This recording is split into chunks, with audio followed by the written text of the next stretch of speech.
Tapi Pak Guru kemarin lihat si Alika marah-marah. Ya. Itu kenapa? Disuruh nyapu, Pak. Siapa yang disuruh nyapu?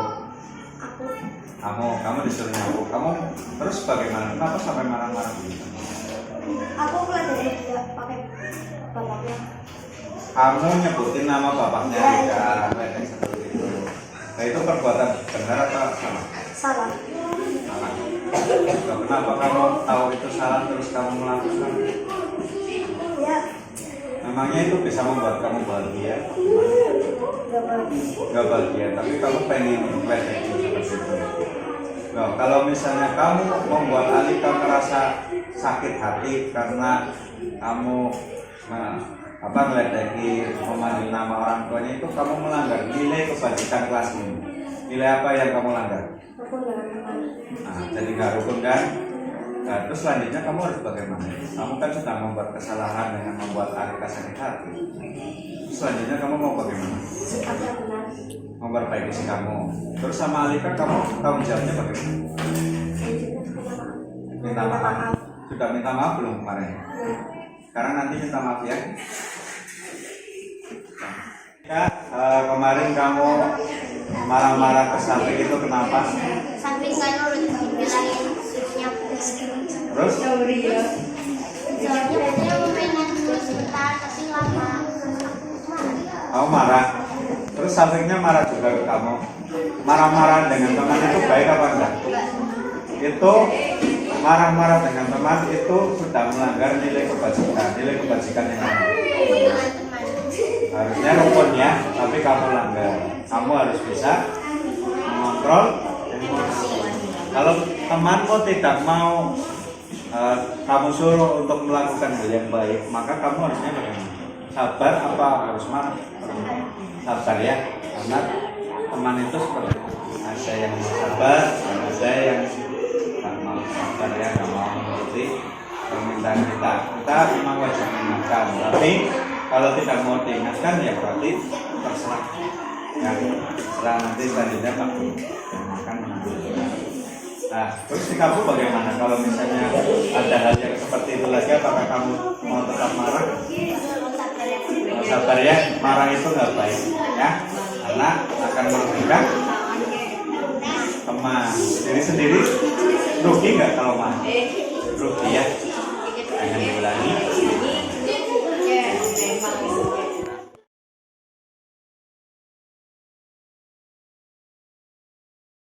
Tapi menurut kamu dengan cara Pak Guru tadi dan cara Pak Guru yang Pak Guru ambil tadi dengan tindakanmu yang membuat kesalahan dengan menyimpang daripada nilai kebajikan kelas 5, menurut kamu bagaimana cara Pak Guru bagaimana? Benar. Terus kamu perasaanmu bagaimana setelah Pak Guru mengambil tindakan yang seperti tadi? Bersalah. Merasa bersalah. Mau mengulangi lagi nggak? Nggak mau ya. Alika, Pak Guru mau tanya, apa yang kamu pelajari dari pengalamanmu kemarin?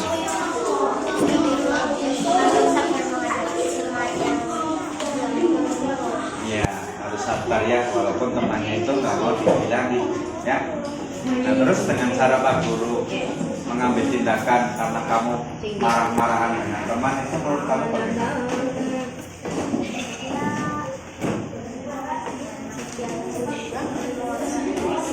Ya.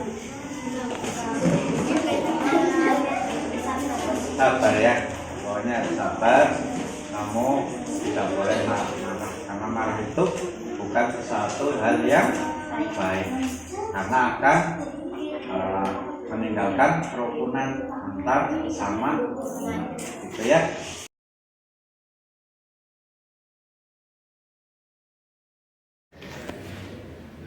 Udah.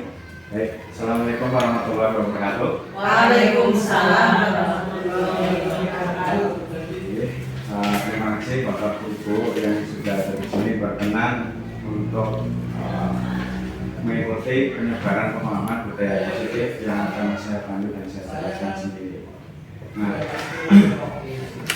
Budaya positif itu apa dan bagaimana kita menerapkan nantinya di kelas, itu kita akan pahami setelah berikut ini.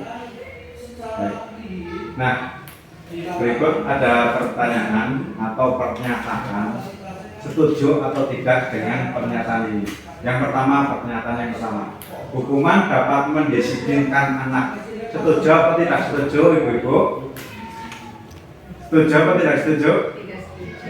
Dengan pertanyaan pertama, hukuman dapat mendisiplinkan anak. Bu Titik setuju? Tidak setuju. Oke, pernyataan yang kedua, bahwa pemberian hukuman dengan hal positif seperti membaca atau membersihkan halaman sekolah itu dapat meningkatkan kedisiplinan anak. Setuju apa enggak? Juga tergantung. Tergantung bagaimana Bu Titik? Tergantung dari situasi. Oke, siap. Terus dari yang lain? Bu Ica? Setuju. Bu Endang? Setuju. Dapat mendisiplinkan. Yang membacanya ya. Literasinya. Hukuman dengan cara mendisiplinkan dengan cara membaca seperti itu. Hukumannya positif. Oke, setuju. Pernyataan yang ketiga, bahwa memberi penghargaan itu dapat meningkatkan motivasi belajar anak. Setuju atau tidak? Setuju. Oke, siap. Kunci jawabannya. Nanti kita akan lanjutkan.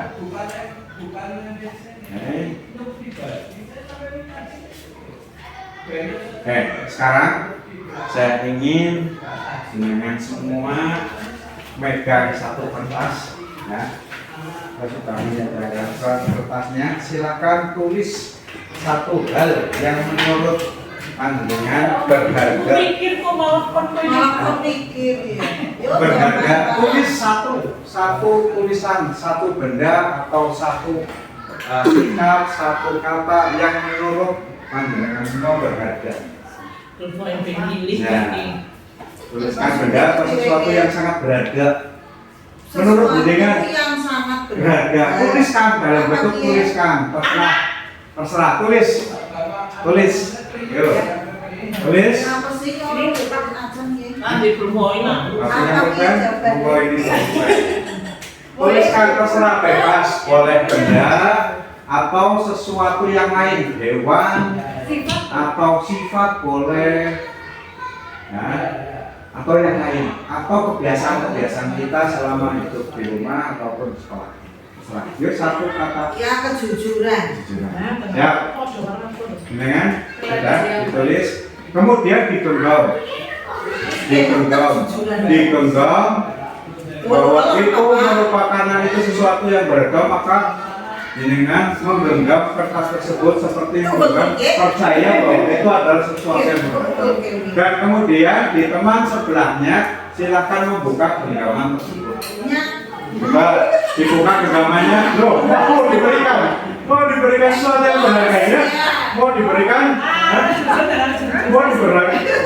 sesuatu yang berharga tersebut, bisa mobil, mau diberikan seperti itu kepada orang lain? Boleh. Hah? Boleh?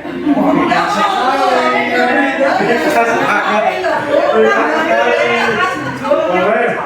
Misal, ya oleh sama anak ya oleh di jalan rumah, lo dikasih, tapi ada kejujuran orang. Kejujuran itu boleh dibuka apa enggak?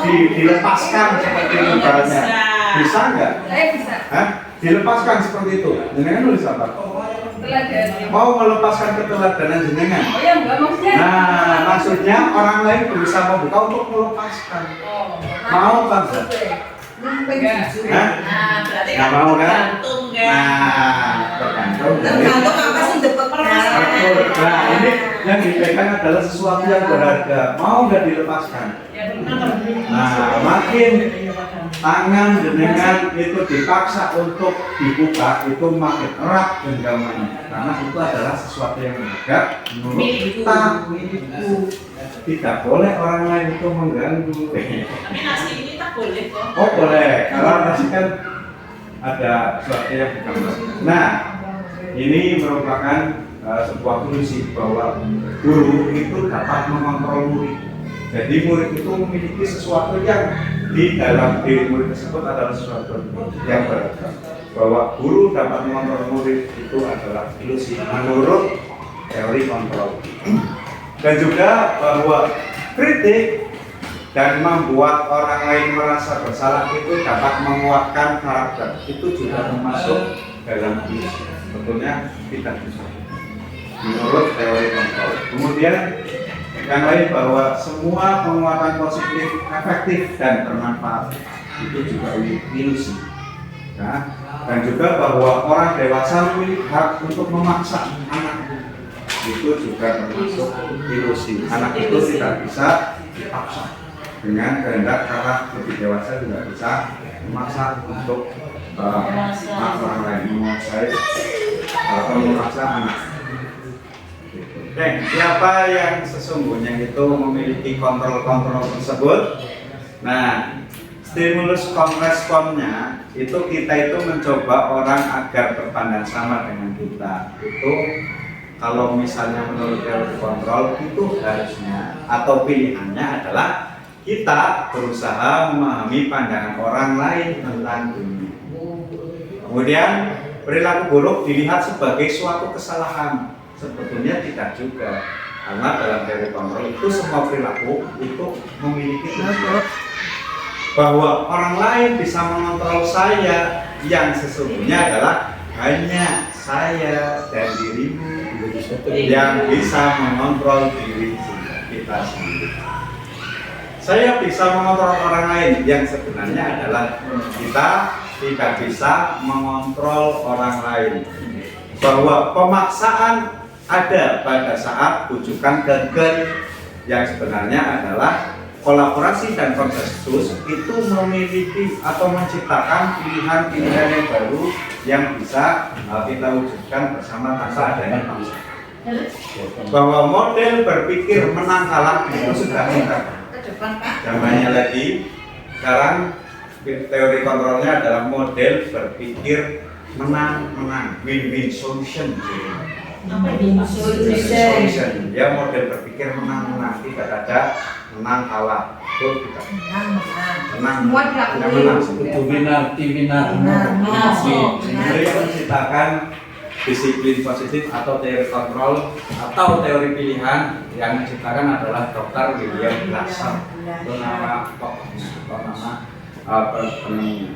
Nah, di sini diibaratkan bahwa Anda itu tidak bisa mengontrol orang lain, ya, karena hanya Anda yang bisa mengontrol diri Anda sendiri. Jadi kontrol bahasa Indonesia itu hanya kita sendiri yang bisa mengontrol sendiri, tidak bisa orang lain.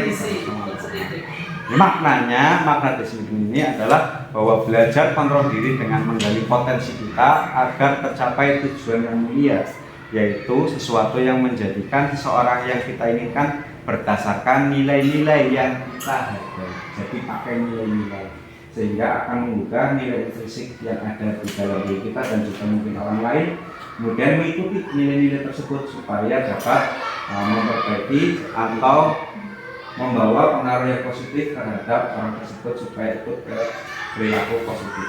Ini namanya apa nih? Aksi nyata apa? Jangan menyampaikan ini. Ini aksi nyata dari penggerak, Aksi nyata budaya positif, jadi penyebaran pemahaman budaya positif. Kemudian selanjutnya semua perilaku itu memiliki tujuan. Itu seperti yang tadi sudah saya jelaskan bahwa itu termasuk ke dalam teori motivasi, bahwa itu yang pertama itu sebetulnya bukanlah untuk menghindari hukuman, itu ekstrinsiknya.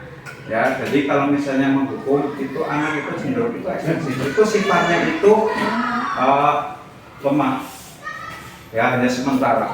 Kemudian untuk mendapatkan imbalan, ya, kita ketahui ada dalam pembelajaran itu ada reward and punishment, bahwa ada penghargaan juga ada hukuman. Itu sifatnya sementara karena itu termasuk ke dalam motivasi ekstrinsik. Sedangkan yang terbaru ini yang sebetulnya harus kita lakukan adalah untuk menghargai diri sendiri, itu pakainya nilai-nilai kebajikan universal dengan masuk lebih ke dalam lagi, membuat keyakinan kelas yang berupa kesepakatan-kesepakatan yang dibuat antara guru dan siswa yang kemudian kita jalankan bersama. Salah satu contohnya bisa membuang sampah pada tempatnya. Menjaga kebersihan kelas itu yang membuat kita bersama siswa, sehingga nanti akan tercipta situasi atau kondisi-kondisi yang positif yang telah disepakati yang masuk ke dalam mewujudkan keyakinan kelas itu tadi. Nah, kemudian yang selanjutnya model berpikir win-win solution itu tadi ya. Model berpikir menang-menang, kolaborasi dan konsensus itu menciptakan pilihan-pilihan baru. Itu ada dalam 5 posisi kontrol. Jadi 5 posisi kontrol itu ada penghukum, pembuat rasa bersalah, teman, pemantau, dan manajer penghukum. Misalnya ada yang tidak pikat, kamu karena kamu nggak pikat, berarti kamu lari beli lapangan 10 kali, misalnya seperti itu. Karena kamu tidak mengerjakan PR, kamu cabuti rumput yang ada di halaman sekolah, itu penghukum. Pembuat rasa bersalah, kalau kamu misal, kamu jangan nakal, misalnya karena menakali anak ya, kamu jangan nakal, ada yang ribut, kemudian satu sama lain kemudian berkelahi, gurunya bilang seperti ini. Misal ya, contoh, kamu jangan berkelahi, kalau kamu berkelahi nanti orang tuamu marahnya itu ke ibu, bukan ke kamu. Jadi anak itu dibuat bersalah, ya, ada rasa bersalah yang kemudian itu nah seperti itu. Kemudian teman, berarti ada pendekatan kita seperti teman dengan anak-anak seperti itu. Pemantau itu seperti mengingatkan bahwa yang kamu lakukan itu sudah betul apa enggak, dengan keyakinan yang sudah kita buat, itu pemantau. Kemudian manajer itu kolaborasi antara teman dan juga pemantau. Jadi nanti untuk posisi manajer itu masuk ada yang namanya segitiga restitusi, yang fungsinya adalah menstabilkan identitas, validasi kebutuhan, dan menanyakan keyakinan. Ini tahapan segitiga restitusi, nanti akan saya jelaskan setelah ini. Nah, kemudian di sini ada rivalitas atau kebutuhan kita berbeda, kita berusaha memahami pandangan orang lain tentang dunia. Setiap orang itu memiliki gambaran yang berbeda, betul. Ada 5 kebutuhan dasar manusia yang sebetulnya adalah menggerakkan kita untuk melakukan sesuatu. Ya, kebutuhan dasar tersebut, yang satu kebutuhan bertahan hidup. Ketika ada pencuri misal, ya apa yang kita lakukan? Ada orang menodong peso seperti itu. Terus karena kita merasa terancam, maka kita misal serahkan dompetmu. Nah, itu akan mempengaruhi perilaku kita sebagai manusia. Terus karena lapar, masuk ke kebutuhan bertahan hidup, maka perilaku kita akan mencari. Nah, itu yang mendorong kebutuhan orang berperilaku adalah karena kebutuhan dasar manusia, untuk memenuhi kebutuhan dasar manusia. Kebutuhan dasar yang lain adalah seperti penguasaan, kasih sayang dan rasa diterima, kemudian kesenangan dan juga kebebasan. Itu merupakan kebutuhan-kebutuhan dasar yang sebetulnya menggerakkan orang berbuat atau bertindak yang mereka inginkan untuk memenuhi kebutuhan dasar tersebut. Sebenarnya seperti itu. Jadi semua itu ada tujuan. Tidak ada anak di sini dianggap tidak ada anak itu yang nakal, karena semuanya untuk memenuhi kebutuhan dasar mereka. Nah, ini apakah makna disiplin? Nah, disiplin itu berasal dari bahasa Latin, ya, yang bahasa Latinnya adalah disiplina, yang artinya adalah belajar. Makna asal dari kata ini berkonotasi dengan disiplin diri dari murid-murid Sokrates dan Plato. Jadi begitu dan murid Sokrates dan Plato itu ya disiplin artinya adalah belajar. Disiplin diri membuat orang menggali potensinya menuju sebuah tujuan, apa yang dia hadai.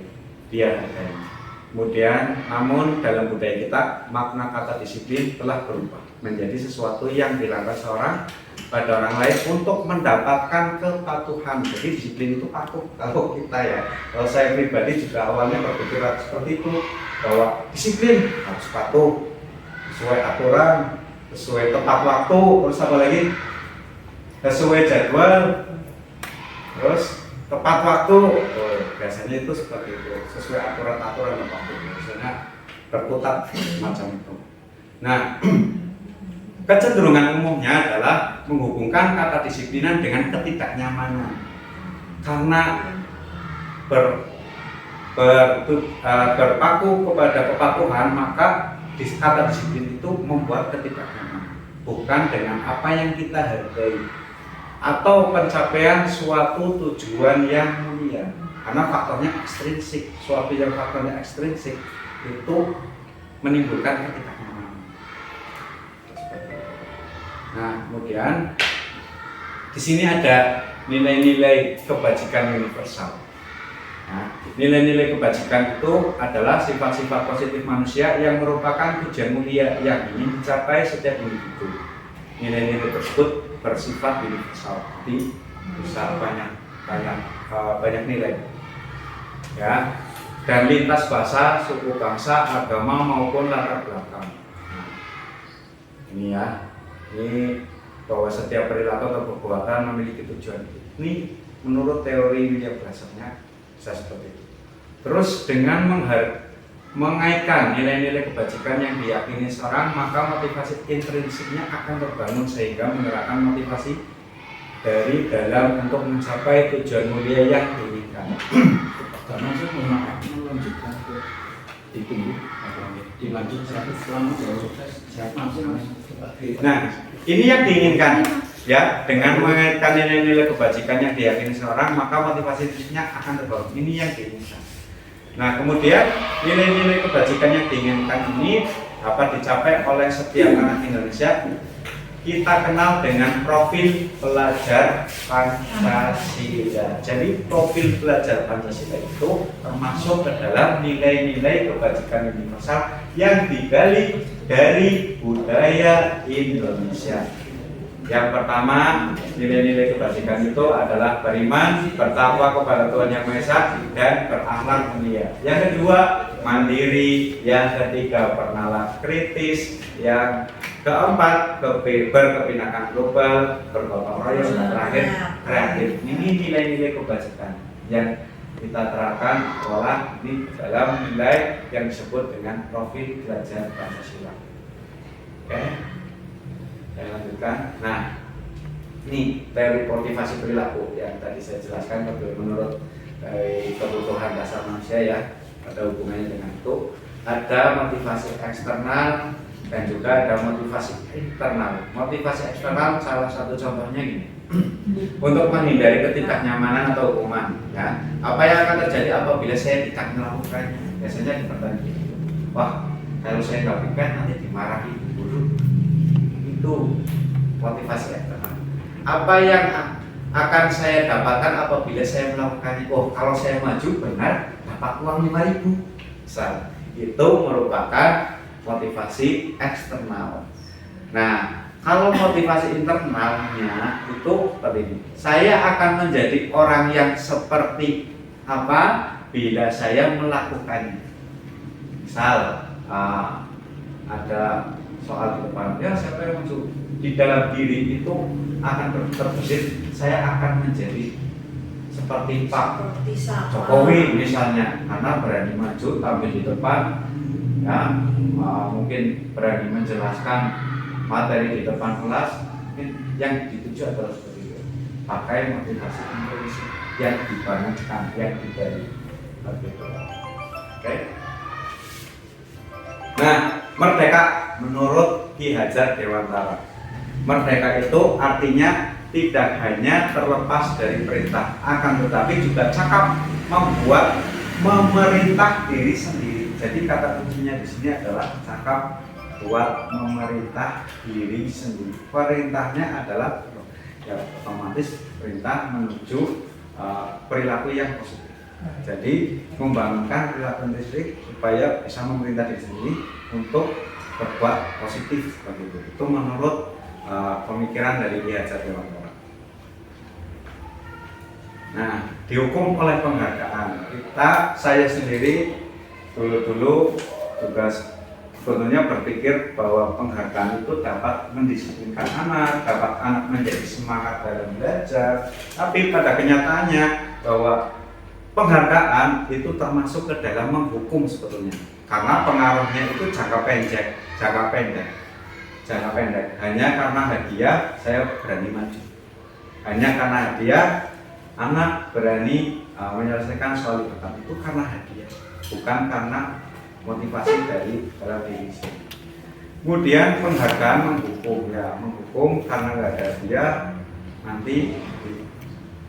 Penghargaan mengurangi ketepatan, jelas karena penghargaan jadi mengurangi ketepatan.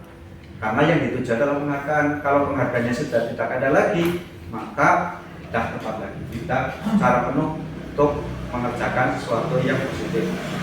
Penghargaan itu tidak efektif dan penghargaan dapat merusak hubungan karena akan terjadi kompetisi.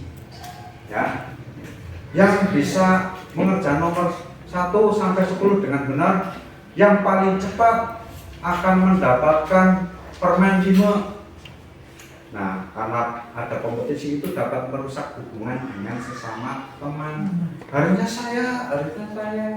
Itu dapat merusak hubungan. Nah, kemudian Penghargaannya sepol. nah, penghargaan itu itu berbeda. Itu bukan apa yang namanya penghargaan yang berwujud. Begitu sipnya itu nanti ada kata-kata lain. Nanti ada istilahnya itu seperti pilihan kata-kata yang tepat nanti untuk menunjukkan bahwa anak tersebut itu sip. Nanti ada lagi. Ya, siap. Dihukum oleh penghargaan bahwa penghargaan itu dapat menurunkan kualitas. Itu saya setuju karena kualitas itu bukan dimaknai dengan atas dasar penghargaan. Penghargaan mematikan kreativitas, ya. Hanya karena penghargaan mau berkreativitas. Penghargaan dihentikan, tidak mau berkreativitas. Penghargaan mengurangi motivasi intrinsik. Betul, karena terus menerus distimulus dengan motivasi ekstrinsik. Motivasi intrinsiknya lama-lama akan terkikis.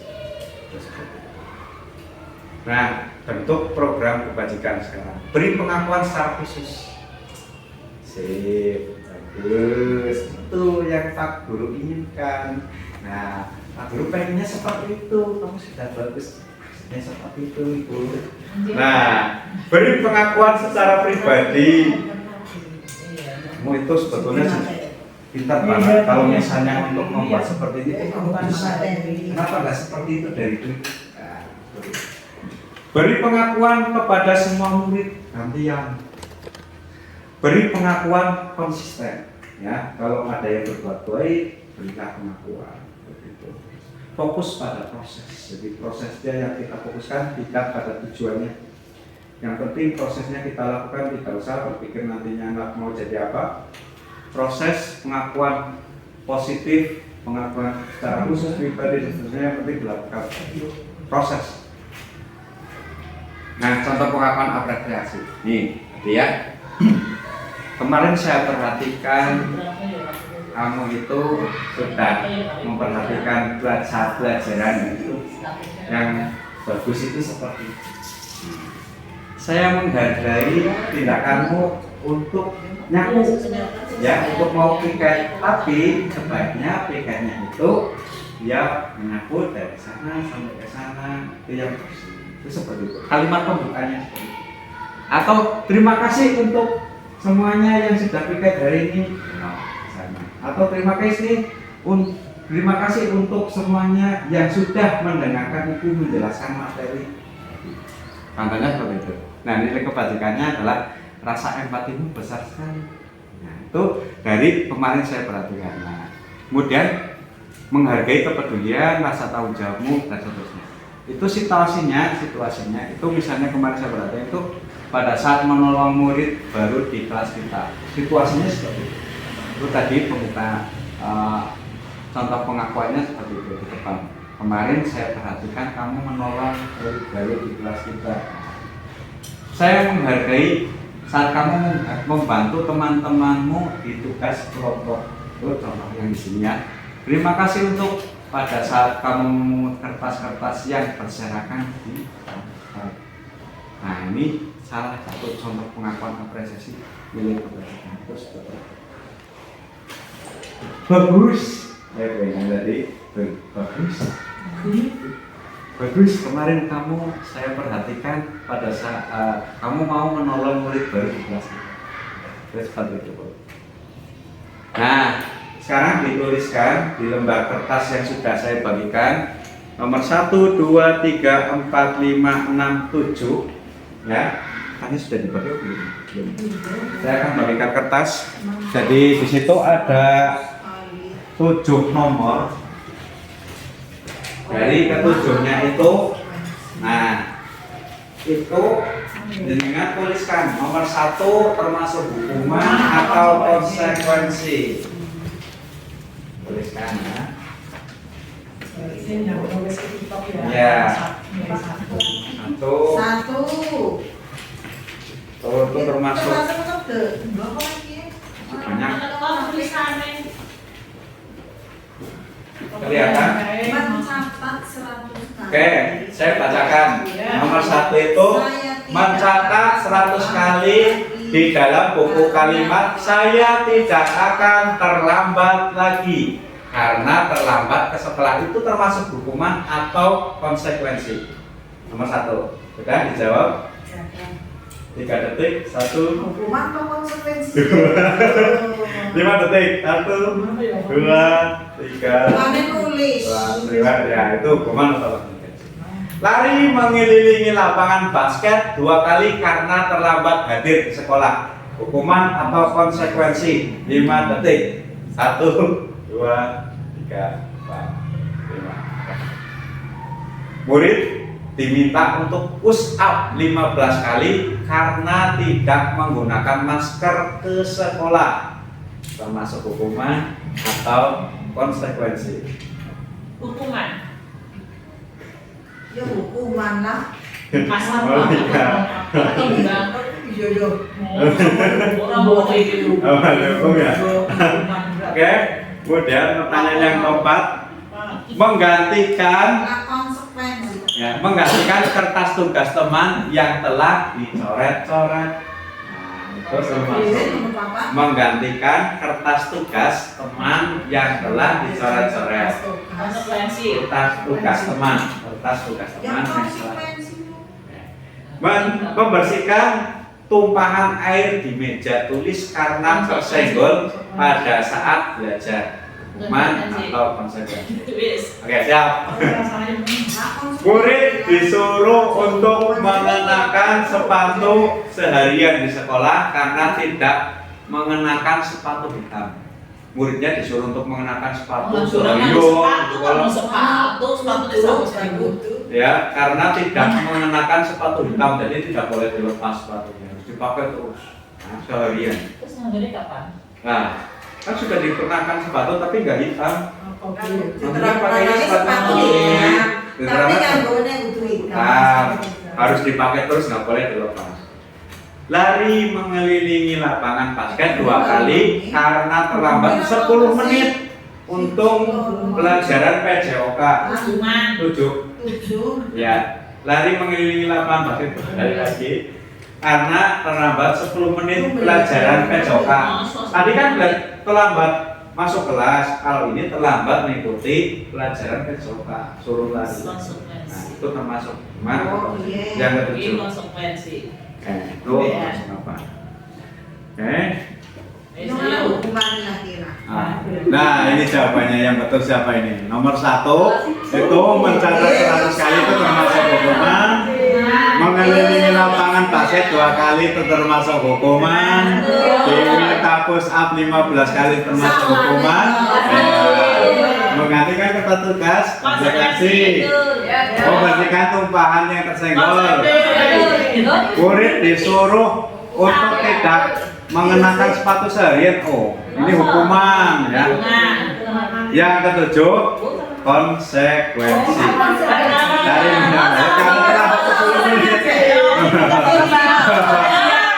oh ya, betul. Salah salah berarti bulu-bulu. Oke, ini perbedaan untuk lebih paham lagi untuk memahami Fisika. Nah, sekarang untuk mendalami lebih paham antara perbedaan hukuman dan konsekuensi. Kalau hukuman itu sesuatunya menyakitkan harus terjadi. Itu hukuman. Hukuman itu nggak ada yang enak, menyakitkan semua. Nah, kalau konsekuensi itu sesuatu yang harus terjadi karena sebetulnya di awal itu harusnya ada kesepakatan. Ya, perjanjian antara guru dengan murid. Kalau betul, kalau sudah ada guru itu secara otomatis sudah melakukan sendiri. Karena konsekuensi dengan apa yang kita lakukan. Nah, hukuman itu membuat anak sakit fisik maupun hati. Jadi betul ada sakitnya tuh di sini itu karena hukuman.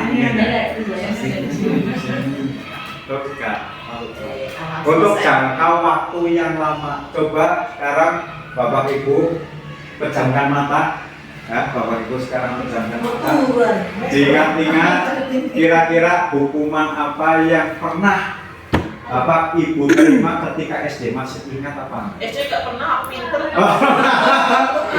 Mungkin pada waktu sekolah. SPG. Pada waktu sekolah SD boleh, SMP boleh, SMA boleh.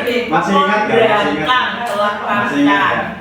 Buku rekomendasi dari Bu Ica, masih ingat gak hukuman yang jenengan masih ingat sampai sekarang? Kapan terjadinya? Kelas 1 kelas 2 Kelas 2 SMK. SMK kira-kira tahun berapa? 2003 2003 berarti 20 tahun yang lalu. Bu Ica masih ingat 20 tahun yang lalu, kan lama sekali. Itu jangkanya lama. Nah, kalau konsekuensi itu membuat anak merasa tidak nyaman dalam jangka waktu yang pendek. Jadi pendek saja. Itu karena sudah disepakati, karena tidak terlalu menyakitkan, karena sudah disepakati, ya jangka waktunya Gak lama. sakit tapi malu loh. Betul. Anak itu membenci kedisiplinan itu karena hukuman. Jadi kalau hukuman dia membenci kedisiplinan karena ada seperti ini sih. Iya, saya jadi kena hukuman, itu yang menyebabkan itu. Terus juga ada paksaan, mendorong anak, menyakiti diri sendiri, ya, konsep diri yang buruk dan seterusnya. Konsekuensi beda dengan konsekuensi. Itu anak itu lebih menghargai disiplin. Karena disiplin semuanya akan berjalan dengan baik. Intinya pengennya seperti itu, ya, inginnya seperti itu. Yang diuji kita di dalam kelas kita di dalam sekolah adalah supaya anak-anak itu menghargai kedisiplinan, ya, dimulai dari diri kita sendiri, kemudian anak nanti akan muncul motivasi fisik untuk melakukan perilaku disiplin. Terus seperti itu, stimulus dan seterusnya sampai ke bawah. Nah, sekarang kita akan memahami tentang apa itu restitusi. Jadi restitusi itu proses menciptakan suatu kondisi bagi murid untuk memperbaiki kesalahan mereka. Jadi membuat suatu kondisi, anak-anak itu sudah melakukan kesalahan, kita membuat kondisi yang nanti disebut sebagai segitiga restitusi, ya, sehingga mereka itu bisa kembali pada kelompok mereka, tidak seperti disingkirkan seperti itu. Gimana? Dikucilkan dengan karakter yang lebih kuat. Jadi kalau Indonesia kemarin itu dari 17 bangkit lebih cepat, pulih lebih cepat, bangkit lebih kuat.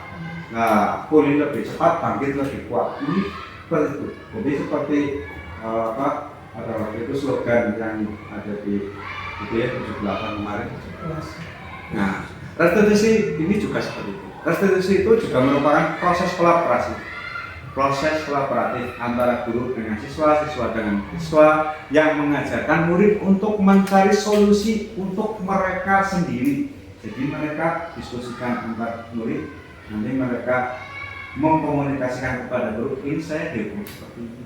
Bersama siswa saya sudah mendiskusikan. Nah, dan juga membantu murid untuk berpikir tentang orang seperti apa yang mereka inginkan. Jadi untuk tujuan yang mulia mereka berpikir bahwa saya pengennya menjadi orang yang baik. Biasanya seperti itu. Kamu pengennya seperti apa sih?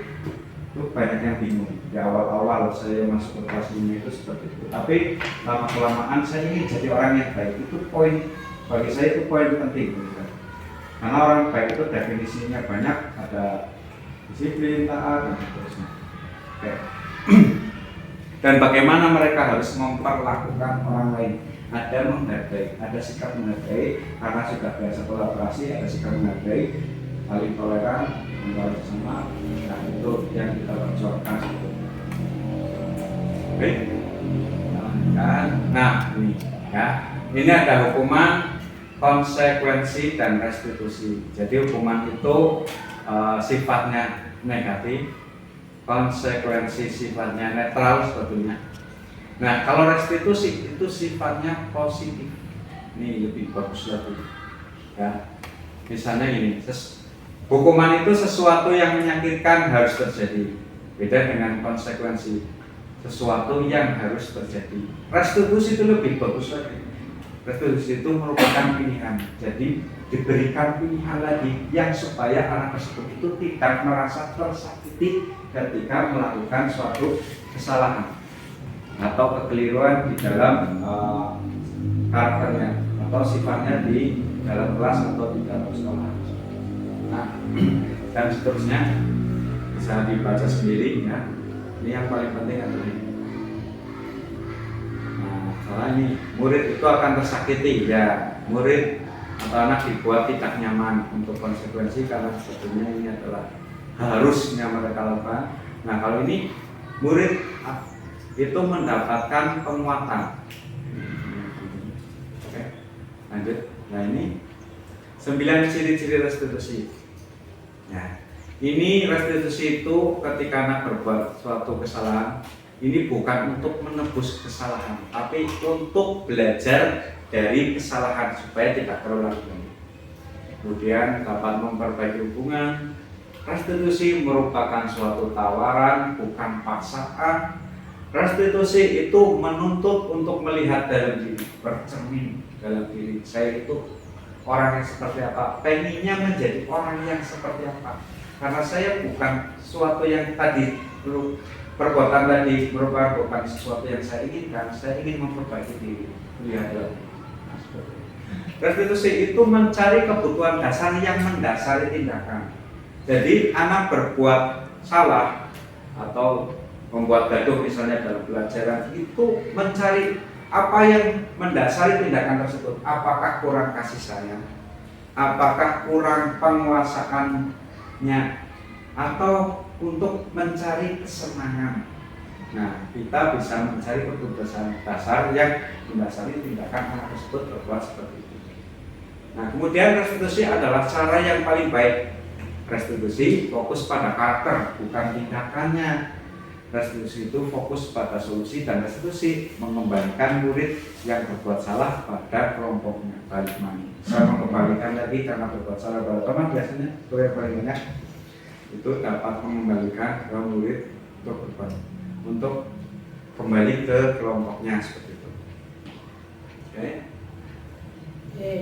Nah, ini mengapa tidak peraturan saja? Mengapa harus keyakinan kelas? Kenapa enggak peraturan kelas? Mengapa harus keyakinan kelas? Nah, ini ya, ini juga saya bertanya-tanya, kenapa enggak peraturan kelas saja? Dulu kan namanya juga peraturan kelas, kok sama kan, gitu kan? Menurut saya kan seperti itu. Nah, mengapa kita memiliki peraturan harus menggunakan helm bila mengendarai sepeda motor roda 2? Nah, itu salah satu pertanyaan juga. Mengapa kita memiliki peraturan 3M? Menggunakan masker, mencuci tangan, dan menjaga jarak 1,5 meter. Mengapa kita memiliki peraturan harus datang tepat waktu? pada saat mengikuti pelatihan-pelatihan. Nah, untuk mendukung motivasi intrinsik kembali ke nilai-nilai atau keyakinan-keyakinan lebih menggerakkan seseorang dibandingkan mengikuti serangkaian peraturan-peraturan. Sebetulnya peraturan-peraturan itu sifatnya adalah kita merasa tertekan. Kalau saya sendiri agak tertekan ya. Menggunakan helm, harus menggunakan helm. Peraturan kita harus menjaga 3M tanpa didasari motivasi intrinsik. Nah, di dalam keyakinan kelas itu didasari dengan keyakinan dalam diri sendiri bahwa kalau tidak menggunakan helm itu kita dapat terjadi sesuatu yang lebih berat ketika mengalami kecelakaan. Itu harus ada dalam diri, bukan karena ditilang polisi. Peraturannya kayak gitu, kalau enggak nanti dihukum. Nah, itu bukan seperti itu yang diharapkan. Yang diharapkan adalah menyadarkan dari motivasi intrinsik dalam diri kita bahwa itu sesuatu yang berat, yang harus kita lakukan bukan karena suatu paksaan atau karena hukuman atau karena konsekuensi. Ya. Mengapa kita memiliki peraturan 3M? Nah, itu yang harusnya kita gali. Ya, bahwa menggunakan masker, mencuci tangan agar menjaga jarak 1,5 meter itu dapat mengurangi kondisi penyebaran virus. Mengapa kita memiliki peraturan harus dapat tepat waktu sangat mengikuti pelatihan supaya tidak tertinggal dalam pelatihan tersebut sehingga dapat mengikuti pelatihan tersebut dengan baik. Itu yang harus kita gali sebetulnya seperti itu yang diinginkan seperti itu keyakinan kelasnya seperti itu. Oke. Nah, ini ya, ini ada peraturan kelas. Peraturan kelas itu akan terwujud dengan keyakinan kelas.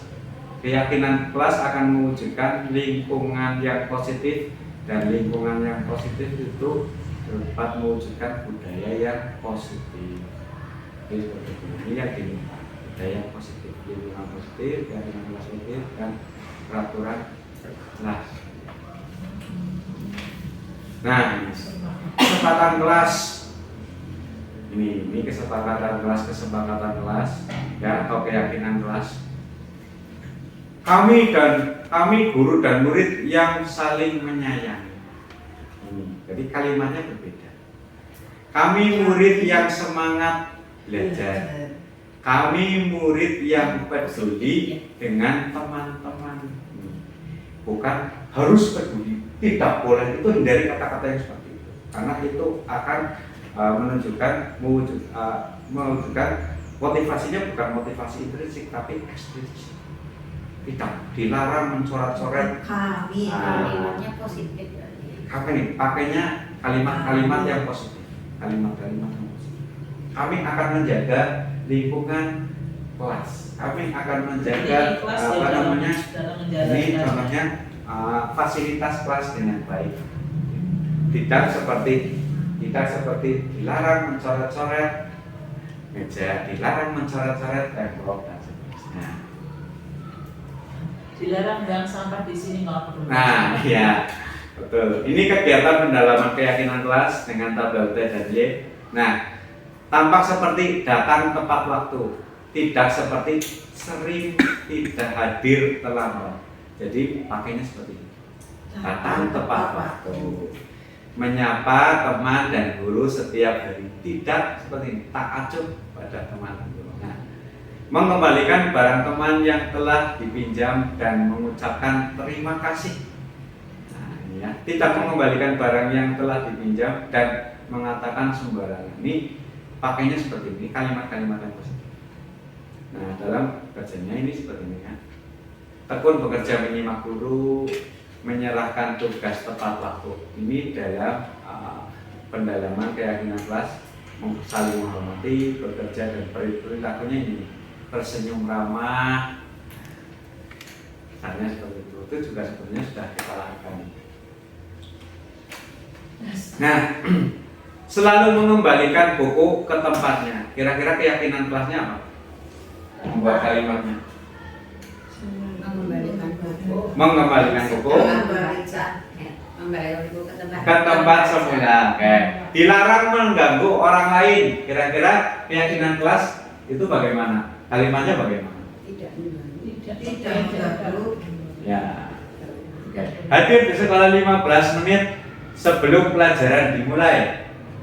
Datanglah tepat waktu. Oke. Dilarang melakukan kekerasan. Mana? Dilarang melakukan kekerasan. Harus ya berbuat yang baik. Dilarang menggunakan narkoba. Hindari. Oke. Bergantian atau menunggu giliran. Antri. Ya, tertib. Gunakan masker. Pakai Masker, Menggunakan masker. Gunakan oke. masker. Nah, ini ya. Ini keyakinan. Oke, ini tentangnya ya. Bahwa selalu mengembalikan buku tempatnya itu termasuk tanggung jawab. Dilarang mengganggu orang lain, menghormati orang lain. Ya, supaya menghormati orang lain. budaya Banyumas. Ya, menghormati orang lain, komitmen. Ya, berkomitmen dalam seperti itu. Jadi redaksinya kan.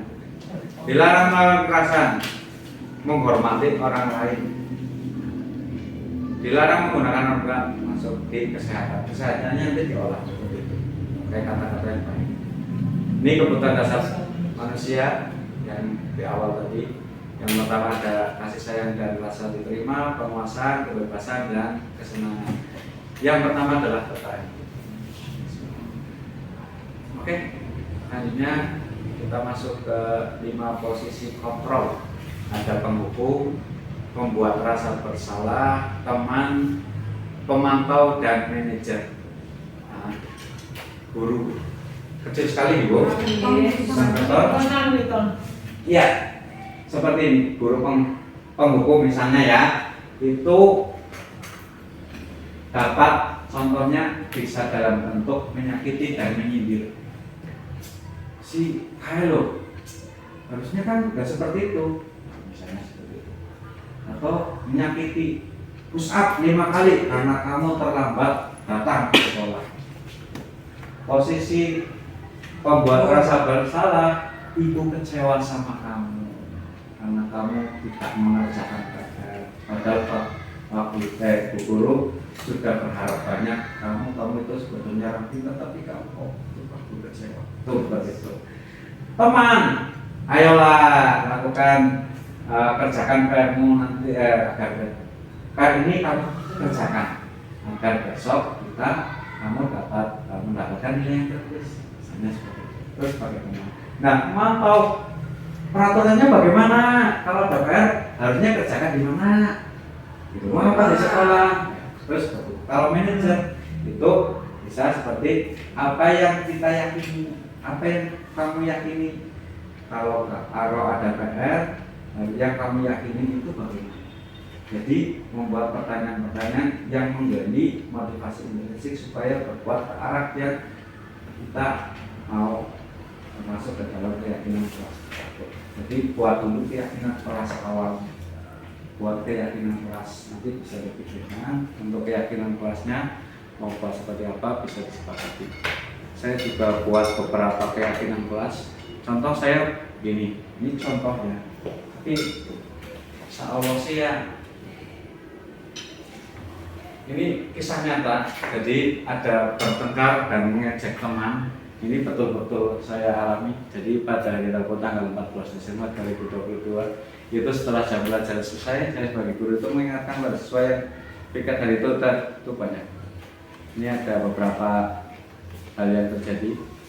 Nah, ini saya dudukkan. Sebetulnya karena situasinya sudah terjadi ya. Ini kasusnya nih, bertengkar dengan teman ini. Ini asli nih. Jadi langsung saya video. Asli nih. Itu nggak dibuat-buat, aku dibuat-buat. Jadi ini salah satu contohnya.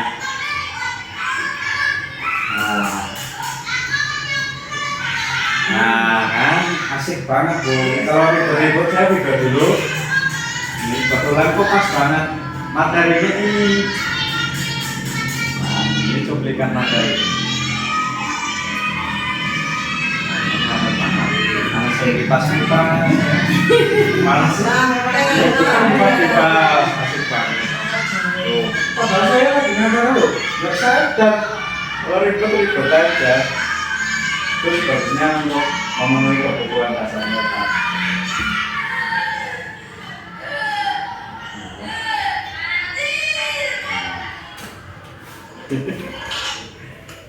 Nah, ini gua mau nanya orang punya hubungan enggak?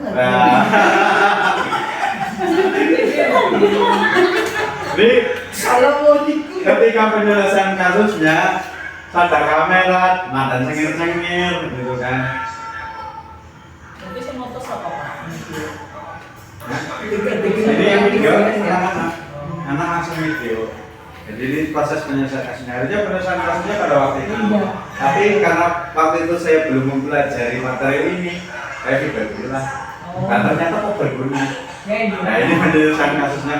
Berarti ada kasus siang hari, malam harinya saya dapat materi ini, saya terapkan ke sekolah.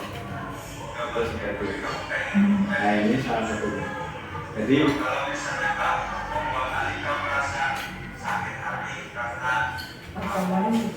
Bisa ganti sambal ya kayak nah,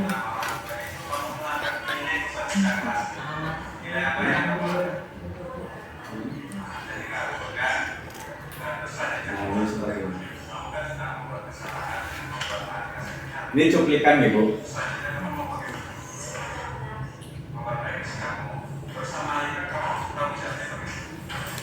Menanyakan tanggung jawab.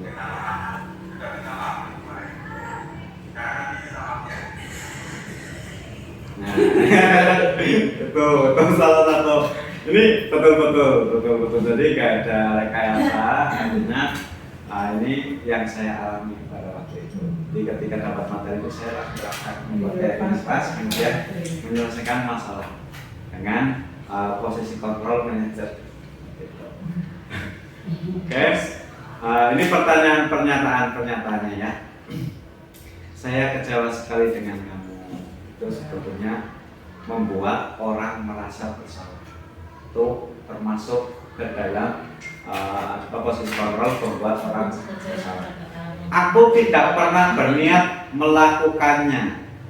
Nah ini penghukum itu biasanya menggunakan kata-kata ini.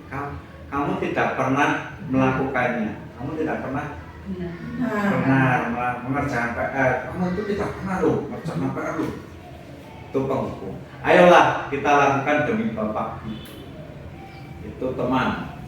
Nah, apakah kamu mau mendapatkan stiker bintang hari ini? Ini pemantau nih. Bagaimana kamu bisa menyelesaikan masalah ini? Ini manajer. Jadi memberikan pilihan. Jadi anak itu disuruh berpikir untuk membuat pilihan untuk mereka sendiri agar tidak merasa tersakiti dan kemudian membuat motivasi intrinsik untuk menyelesaikan masalah. Kamu selalu yang paling terakhir. Ucapan paling terakhir. Itu penghukum. Nulis surat gelem. Nah, itu. Nulis surat gelem. Karena salah terus. Terakhir meninggal apa? Itu penghukum. Tulis surat gelem. Mau besok kira makan tuh beli jajan. Oke, sekarang berpindah. Kita berpindah dari penghukum, dari pembuat rasa bersalah menjadi restitusi atau posisi manajernya itu kita seperti ini. Jadi yang pertama kita lakukan adalah menstabilkan identitas. Setiap orang itu pasti pernah melakukan kesalahan. Itu yang harus kita pahami. Bahwa kita memahami setiap orang itu pasti pernah melakukan kesalahan. Terus juga memahami bahwa kamu, murid-murid kita itu bukan satu-satunya yang pernah melakukan kesalahan. Betul. Yang kemudian langkah yang kedua adalah memvalidasi kebutuhan. Kamu tentunya punya alasan mengapa melakukan itu. Kamu ngapa sih? Orang kerja ngapain? Kamu tidak mengapa. Nah, bermain Pak, tapi dia memenuhi kebutuhan dasar kesenangan. Seperti itu. Wong rumah gue itu main wae, kelaran orang PR.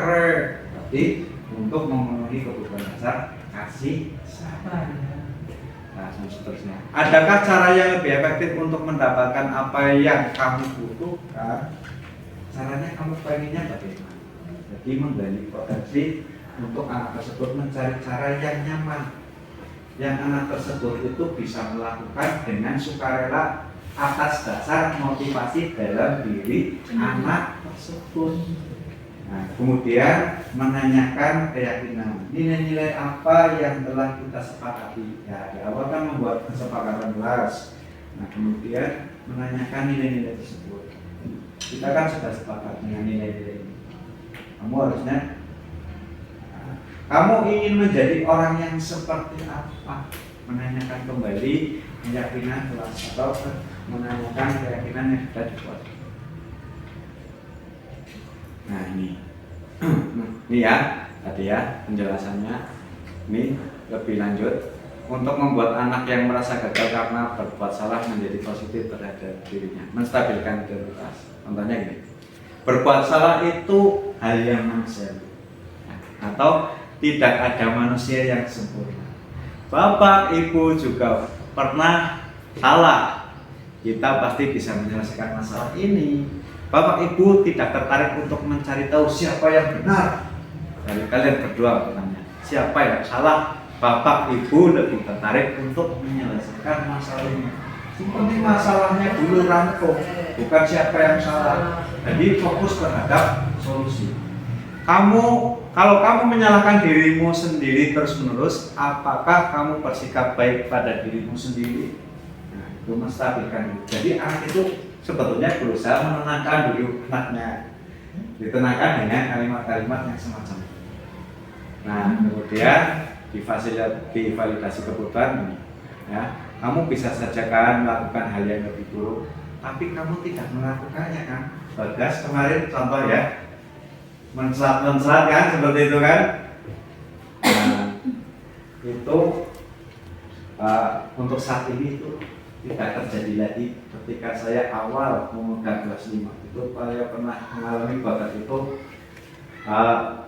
lari seperti itu ya, seperti orang yang sedang nggak bisa ditangani. Saya sama Bu Susi itu pegangin dia untuk menstabilkannya, itu susah sekali.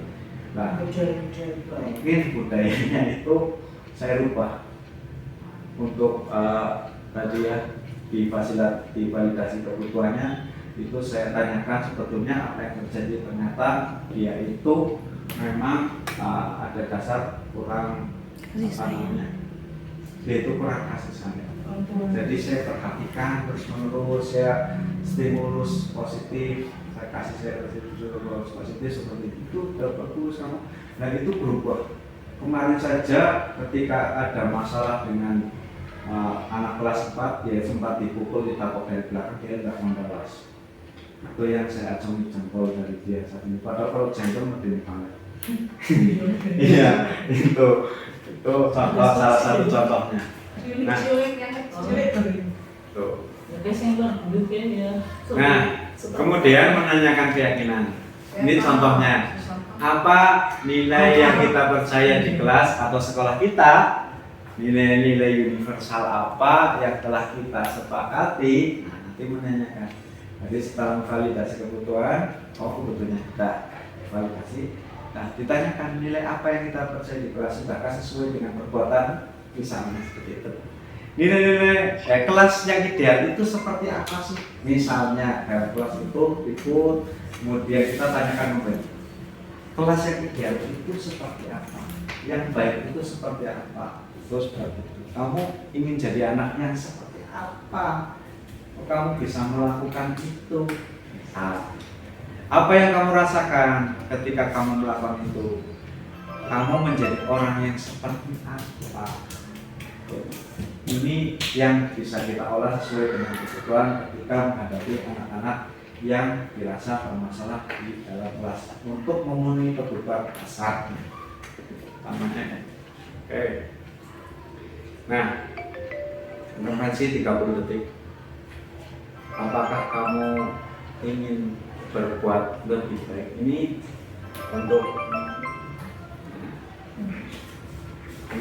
untuk seperti kita, ya. Jadi ini untuk kita sendiri. Bapak Ibu guru. Jadi saya intervensi 30 detik. Apakah kamu ingin berbuat lebih baik? Nah, apakah saat ini kamu sedang menjadi orang yang sedang kamu inginkan? Bapak Ibu, apakah kamu bisa mengubah kegiatan atau perilaku kamu saat ini menjadi sikap yang lebih membantu untuk peserta didik pada jenengan semua? Apakah wajar membuat kesalahan-kesalahan? Bisakah kita memperbaikinya? Sayang, apakah kamu lakukan saat ini sesuai apa yang kamu lakukan saat ini sesuai? Sudah sesuai dulu. Kapan kamu siap untuk menilai? Peraturannya apa? Sepertinya kamu punya masalah, saya bisa bantu apa? Dan seterusnya. Bantu Pak masalahku Pak. Siap. Intervensi 30 detik. Oke. Sekarang refleksi. Oke Bu, saya mohon bantuannya, kesediaannya untuk menyelesaikan pertanyaan di Jamboard. Jadi langsung ditulis nih. Sini dijayalah. Saya kirim ke grup. Nanti bisa dibuka di HP. Oke.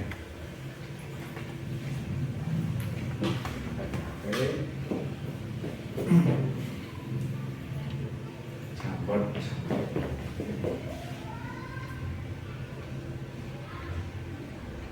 Oke. Silahkan dibuka di HP masing-masing, bisa langsung diisi. Ibu di situ ada pertanyaan refleksi, langsung diisi. Diisinya dengan cara mengklik yang seperti gambar kertas, kemudian ditulis. Jadi ya, di situ ada pertanyaan, langsung ditulis satu persatu. Hal baru apa yang saya dapatkan dari kegiatan ini? Nah itu Ibu. Install, Pak. Hah? Belum install. Belum install? Sehingga bawa laptop langsung pakai laptop bisa. Kalau tidak bisa atau langsung install, bisa ditulis di kertas yang sudah dibagikan tadi. Ya nanti saya tuliskan. Hal baru apa yang saya dapatkan dari ini?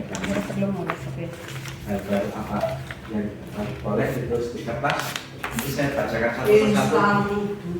Ya tulis di kertas saja, tulis di kertas. Hal baru apa yang saya dapatkan dari kegiatan ini? Kita refleksi. Nah, nanti dibacakan satu persatu. Ini pertanyaan pertama. Hal baru apa yang saya dapatkan dari kegiatan ini?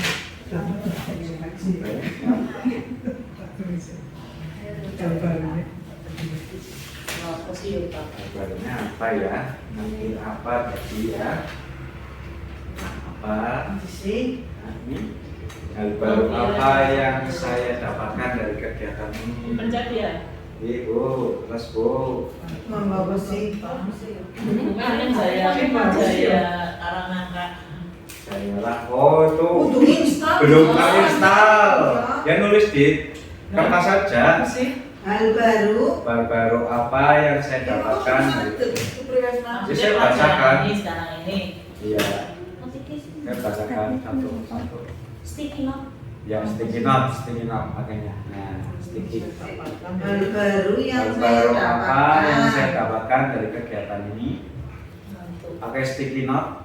Sticky note-nya di klik, nanti akan muncul di sini. Apa ya?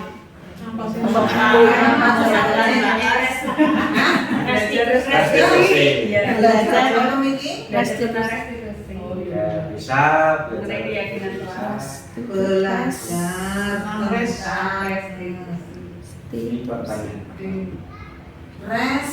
Ya. Wah, ini ada yang sudah menjawab, silakan bisa diperbesar. Zoom apa? Oh, diperbesar. Ya. Diperbesar ya. Nah, ini ada yang sudah menjawab. Jadi hal baru yang saya dapatkan hari ini adalah mengenai restitusi dan penerapannya di kelas. Oke, siap. Ini ada salah satu yang dijawab. Yang lainnya yang belum bisa terinstall ditulis di kertas. Oke. Pertanyaan kedua, perasaan apa yang muncul selama mengikuti kegiatan ini?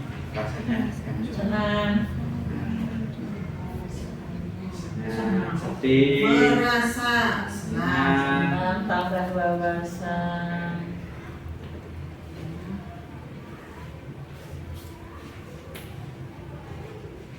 Oke, Sayangnya sudah pensiun. terjawab. Sedih berarti itu Lah, seneng mau lah. pensiun. Ada yang sudah jawab. Tapi yang SPP ada pelajaran ini. Ada ya? Ada.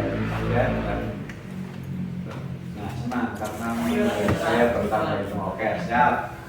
Kemudian pertanyaan ketiga, saya akan menjadi among, maksudnya guru yang seperti apakah setelah mengikuti modul ini? Pengennya menjadi guru yang seperti apa? Oke, paham. Maksudnya mungkin dalam 5 posisi kontrol tadi ya. Ketika ada permasalahan, tadi kan posisi kontrol yang pertama manajerial. posisi manajer. Saya akan menjadi guru among posisi manajer dalam posisi kontrol. Mungkin kalimatnya bisa seperti itu. Terus harus ditumbuk ya. Nah, ditumpuk. Ya. Ya, betul. Ini. Manajer. Manajer. Posisi menjadi guru, posisi manajer dalam menyelesaikan permasalahan siswa, bisa seperti itu. Atau penyelesaian masalah di kelas. Intinya kita berkutat ke masalah penyelesaian masalah. Oke, sudah. Ya. Terima kasih. Silakan dikumpulkan lembar kertasnya. Tidak usah dinamai. Anak namanya Dinamai nggak apa-apa. Terima kasih. Wah, Adalah pamitan. karena sudah refleksi, berarti biasanya di bawah refleksi Terima itu kasih. terima kasih. Terima kasih atas Thank you, kesediaan Bapak Ibu sudah bersedia mengikuti pemaparan dari saya tentang penerapan atau penyebaran pengetahuan budaya positif. Assalamualaikum warahmatullahi wabarakatuh. Waalaikumsalam. Ini menurut saya budaya seperti ini perlu terus kita terapkan. Yang kedua, untuk teman-teman mari kita bersama Pak Samar selaku guru kerja, kita beri support, kita dukung. Artinya dukung itu untuk seperti ini sudah mendukung. Kemudian saat mohon maaf, sebenarnya kemarin Mas Amar itu sudah izin saya, hanya saya kelalen harus menyampaikan ke jenengan. Jadi mungkin Mas Amar tadi mulai kan bingung. Jadi mohon maaf, ini untuk pengalaman. Nanti kalau ada seperti ini lagi, mari kita bersama-sama untuk melaksanakan mengikuti dengan baik. Dan saya sekilas ilmu ini adalah sangat bermanfaat sekali untuk kita semua selalu. Artinya kita jangan anti terhadap hal-hal yang baru, tapi kita harus adaptif, artinya bisa mengadaptasi atau mengadopsi hal-hal yang baik kita terapkan. Contoh, memang teknik yang disampaikan ini sangat efektif sekali. Saya sering menggunakan di saat bertemu dengan anak-anak itu pasti mesti langsung review begitu ya. Karena apa? Kita ada kedekatan seperti teman. Kemudian ada komunikasi yang jelas, ini hanya ilmu teori berkomunikasi dengan siswa. Kalau saya tangkap itu hanya ilmu teori berkomunikasi dengan siswa, artinya bagaimana kita memanusiakan siswa supaya tidak merasa terpojok, merasa sendiri dan sebagainya. Intinya seperti itu. Untuk itu mari kita sekali lagi kita dukung Mas Amar supaya kegiatan-kegiatan selanjutnya baik, lancar. Kemudian saat di syuting ya aja mau kamaku. Ngomong Mas Amar kebingungan ini. Kalau banyak yang jalan-jalan gitu ya. Terus saya mohon maaf tadi ada Pak Kurnianto jadinya tahu Pak lagi di syuting. Aja mengenai terus mati baik kepoke juga kita. Nah, ini untuk pengalaman. Yang jelas ini bagus banget kalau kita terapkan, khususnya yang mangga semuanya dulu. Terus ini busung kemana ya? Busung tadi izin ada kepentingan. Ya, itu saja. Terus sebagai masukan Pak Amar, kalau di sini sih tidak masalah. Nanti kalau menjadi presentase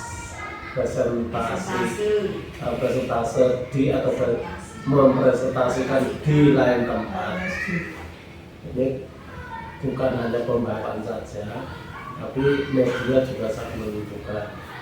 Kuncinya terang gelap. Artinya kalau tujuannya gelap, tulisannya terang. Kalau sama-sama terang nanti tidak terbaca. Ini media.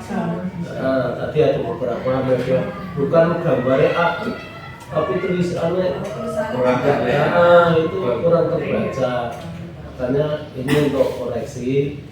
Kalau di sini tidak apa-apa. Artinya nanti di sana, insya Allah ini sudah bagus banget. Artinya bagus itu dari segi estetik, artinya seni, otak yang lurus kabeh itu kan estetik ya. Kemudian hanya sekira estetik yang lain hanya paling masukannya itu. Itu saja. Terima kasih. Ini saya juga belajar sambil kepala sekolah butuh juga ini kayak gitu. Artinya butuh ini bukan hanya untuk guru, kepala sekolah juga sama menentukan. Karena apa?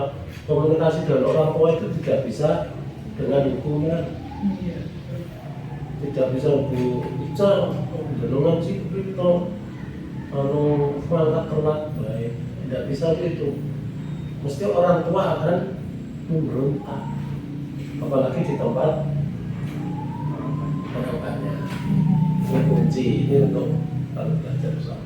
Jadi ini teknik komunikasi ini bagus banget, bukan hanya untuk dengan siswa, tapi juga dengan guru yang lain, atau mungkin di rumah, atau mungkin dengan di masyarakat. Ini bisa berlaku di mana-mana.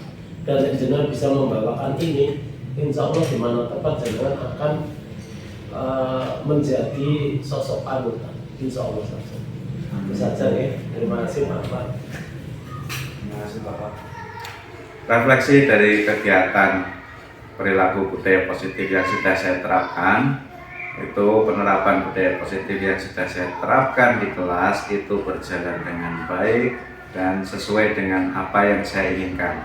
Kemudian murid memberikan respon yang sangat positif, terutama dalam penerapan budaya positif yang sudah saya lakukan, dan hasilnya itu sesuai dengan yang saya harapkan. Dan juga murid merasa senang dengan perilaku budaya positif yang sudah diterapkan di kelas. Perasaan saya ketika melakukan perilaku budaya positif di kelas itu merasa bersemangat dan optimis bahwa perilaku budaya positif ini akan memberikan dampak yang positif terhadap peserta didik saya. Kemudian untuk rencana perbaikan, saya ingin mengajak sesama rekan guru di sekolah saya untuk melakukan perilaku budaya positif di lingkungan kelas masing-masing dan juga di lingkungan sekolah.